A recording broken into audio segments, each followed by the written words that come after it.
ఆడది కత్తి లాంటిది. అదేమంటారు, కూరగాయలు తరగగలదు, పీకలు కూడా కోయగలదు. కో లివింగ్ రూమ్స్ కానీ లేదంటే ఓయోలు రావడం వలన ఇంకా ఈ స్వేచ్ఛ అనేది అమ్మాయిలకు విచ్చలవిడిగా పెరిగింది. వాళ్ళకి ఏంటంటే శృంగారం అనేది అంటే రకరకాల వ్యక్తులతో చేసేసరికి వాళ్ళకు హస్బెండ్ విలువ తెలియలేకపోతుంది. కొంతమంది అందరని కాదు, ఒక నాగుపాము లాంటి వాళ్ళు కాటేసే రాక మనకు తెలియదు, వాళ్ళు ఎప్పుడు కాటేస్తారో మనకు కూడా తెలియదు. వాస్తవానికి ఇదొకటి బయటకు వచ్చిన విషయం మాత్రమే. అనేక మంది అనేక రకాలుగా చనిపోతూనే ఉన్నారు. సో ముఖ్యంగా ఏంటంటే ఈ అట్రాక్షన్ అనేది అంటే సామాన్యంగా యువతకు అట్రాక్షన్ అనేది ఉండడం సహజం. సో ఏమవుతుందంటే వీళ్ళు పెళ్ళికి ముందే ఏదైనా 1-2 సార్లు ఆలోచించుకుంటే బాగుంటుంది. ఏమవుతుందంటే పెళ్ళి అయిన తర్వాత ఈ అట్రాక్షన్ అనేది ఇంకా పీక్స్ లెవెల్కి వెళ్ళిపోతుంది.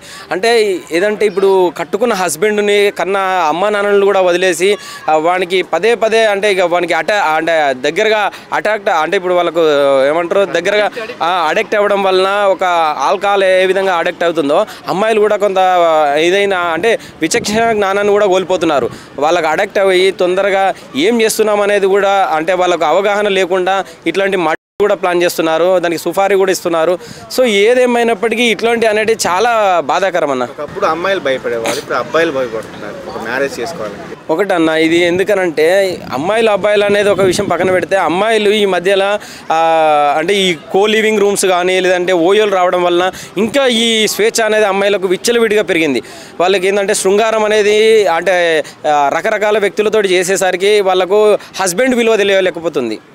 హస్బెండ్ అంటే ఏంటిది అంటే హస్బెండ్ కూడా ఒక పార్ట్నర్గానే భావిస్తున్నారు తప్పించి మన జీవిత భాగస్వామ్యాన్ని అనుకోవడం లేదు వాళ్ళు. ఇంకోటి ఇక్కడ అడ్మినిస్ట్రేషన్ ఎలా ఉంది, ఇంత ఇది ఒక్కటి ఫస్ట్ అంటారు కదా, ఇది కంటిన్యూస్గా జరుగుతూనే ఉన్నాయి. అంటే అయినా కానీ అడ్మినిస్ట్రేషన్ భయపడకుండా, చట్టానికి భయపడకుండా ఈ విధంగా చేస్తూనే ఉన్నారు. దీని మీద వాస్తవానికి ధైర్యం లేదండి. నేను అదే అంటున్నా కదా, అడిక్ట్ అవుతున్నారు. ఒక మత్తులోకి వెళ్ళిపోయినట్టు వాళ్ళకు ఒక అడిక్ట్ ఒక వ్యసనం లాగా అయిపోయింది. అంటే అనేది వాంతో కాకుండా వీంతో కాకుండా ఇంకొంతో కొంతమంది యువతులు మాత్రమే చేస్తున్నారు, అందరని కాదు.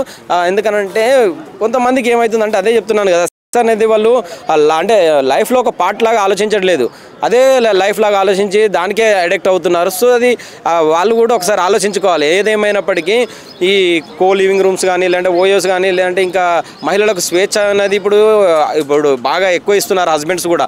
హస్బెండ్ది మెయిన్ తప్పు. ఎందుకంటే మన వైఫ్ ఏం చేస్తుంది ఇంట్లో, ఎలా ఉంటుంది ఏంటిది అనేది ఒకసారి గమనించుకోవాలి.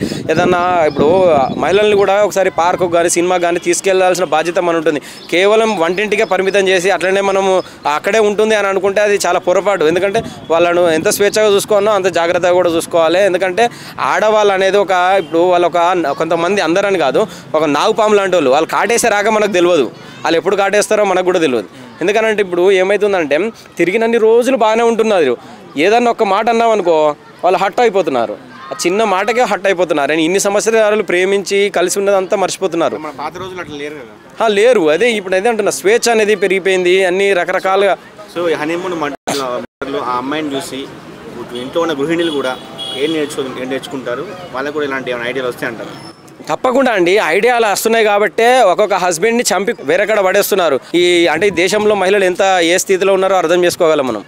అంటే వాస్తవానికి ఏంటంటే మనం కూడా మన జాగ్రత్తలో ఉండాలి. వాళ్ళను కూడా వాళ్ళ కంట్రోల్లో వాళ్ళకి ఎంతవరకు సెల్లులు ఇవ్వాలి, ఎంతవరకు టీవీ ఉంచాలి, ఎంతవరకు బయటికి సినిమాకి తీసుకెళ్ళాలి, పార్క్ తీసుకెళ్ళాలి అనేది ఒక ఫ్యామిలీని ఒక అంటే మంచి పద్ధతిలో రన్ చేయాలి. అంతే తప్పించి విచ్చలవిడిగా ఇడిచిపెట్టి ఏం కాదు పో అని అనుకుంటే ఇట్లనే జరుగుతాయండి. సో ఏది భర్త మాటలు వినకుండా భార్యలు విచ్చలవిడిగా చేసేవాళ్ళు, వాళ్ళు ఇష్టాంతరంగా ఉండేవాళ్ళు. తప్పకుండా అట్లా తిరగడే వాళ్ళు ఈ అంటే మన దేశంలో చాలా మంది ఉన్నారు. ఇప్పుడు కొత్తగా ఈ పబ్ కల్చర్ కూడా ఇంకా విపరీతంగా టైమింగ్ స్పెండ్ అంటే 1 o'clock వరకు వాళ్ళు ఇంకా 2 వరకు కూడా వాళ్ళు పబ్స్ నడిపిస్తున్నారు.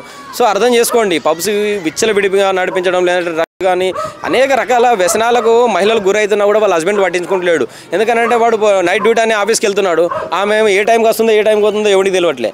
సో ఏందనంటే మహిళలకు ఎంతవరకు ఫ్రీడమ్ అన్నా అంతవరకే ఇవ్వాలి. మహిళల్లో ఒకటి గుర్తుంచుకోండి, మీకు ఏ జ్వరం వచ్చినా నొప్పి వచ్చినా ఏది వచ్చినా మీకు ఒక కాలు ఇరిగినా చెయ్యి ఇరిగినా నీకు 24 గంటలు నీతో నీ కష్టంలో సుఖంలో నీకు సగ భాగంగా ఉండేది నీ హస్బెండ్ అండి. అది క్షణకాల సుఖం కోసం నీ హస్బెండ్ను నువ్వు చంపుకుంటే నీకు జీవితం నీకు శూన్యం అవుతుంది.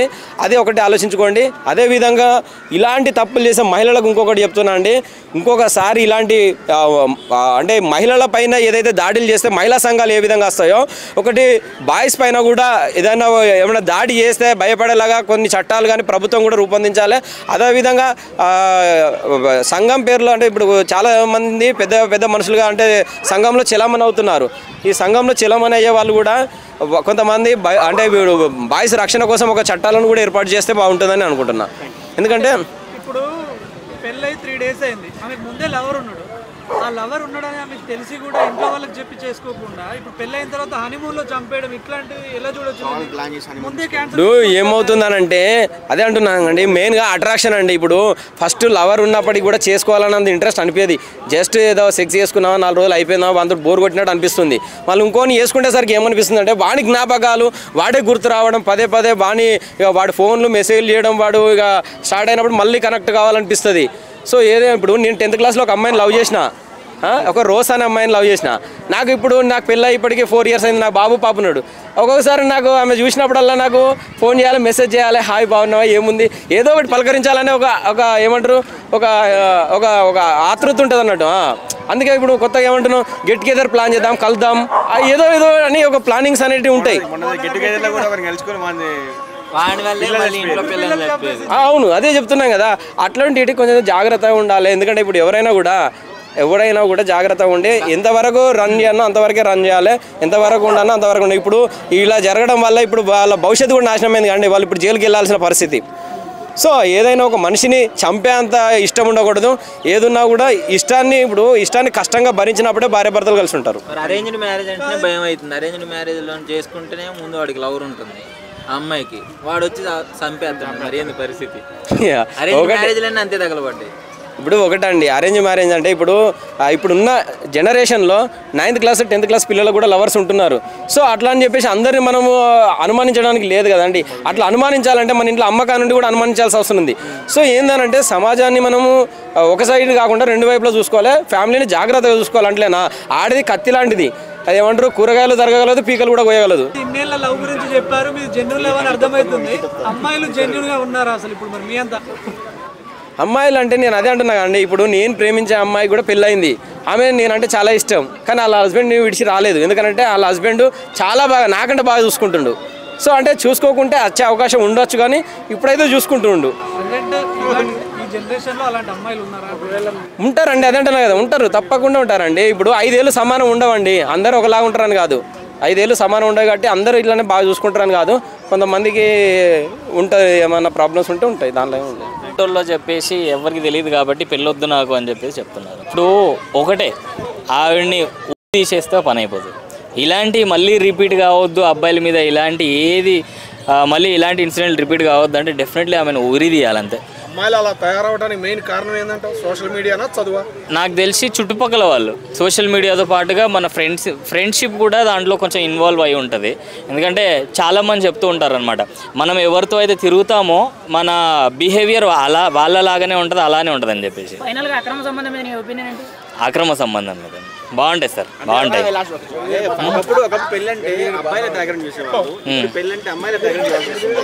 డెఫినెట్లీ అమ్మాయిల బ్యాక్గ్రౌండ్ ఇప్పుడు చెక్ చేసుకోవాల్సింది. ఒకప్పుడు ఒక అబ్బాయిని పెళ్లి చేసుకోవాలని అంటే 7 తరాలు వెనకాల చూసుకోండి, అబ్బాయి మంచోడా కాదా, వెనకాల 7 తరాల వాళ్ళు మంచోళ్ళా కాదా, లేకపోతే ఏ ఫ్యామిలీకి చెందిన వాళ్ళు, వాళ్ళ సర్నేమ్ ఏంది, వాళ్ళ లాస్ట్ నేమ్ ఏంది, వాళ్ళ మిడిల్ నేమ్ ఏంది అని చెప్పి అన్నీ చెక్ చేసుకొని ఒక కంక్లూజన్కి వచ్చిన తర్వాత పెళ్లి చేసుకునేవాళ్ళు. ఇప్పుడు అమ్మాయిల గురించి చెక్ చేసుకోవాలేమో, ఎంతమంది బాయ్ ఫ్రెండ్లు ఉన్నారు, ఎన్ని అఫైర్లు ఉన్నాయి, ఏమేమి ఉన్నాయి, ఎంతమంది బెస్ట్ ఫ్రెండ్స్ ఉన్నారు, ఇవన్నీ చెక్ చేసుకొని పెళ్లి చేసుకోవాలని కూడా. ఆ పెళ్లి చేసుకున్న తర్వాత కూడా ఎంతెందుకు రీసెంట్గానే ఒక ఇన్సిడెంట్ వచ్చింది, వాళ్ళిద్దరు లవ్ మ్యారేజ్ అంట. మళ్ళీ ఈవిడ పెళ్ళైన తర్వాత వేరే ఆయనతో అఫైర్ పెట్టుకొని ఆయన చంపేసింది. హనీమూన్ డ్రీమ్ హనీమూన్ డ్రీమ్ లేవు సార్, హనీమూన్ వద్దు, పెళ్ళి వద్దు, బాయ్.